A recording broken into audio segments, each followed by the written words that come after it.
అండి, అందరికీ good morning.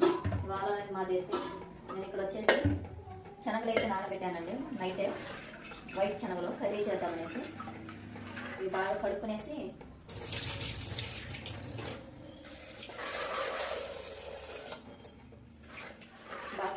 పొయ్యిన అయితే పెట్టేసుకుందాం. బాయిల్ చేసుకుని ఉడకబెట్టుకుందాం.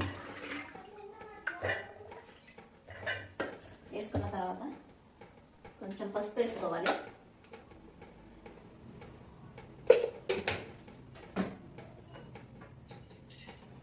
కొంచెం సాల్ట్ వేసుకోవాలా. తర్వాత మనకి ఎన్ని కావాలని వాటర్ వేసుకొని మూత అయితే పెట్టేసుకోవాలి.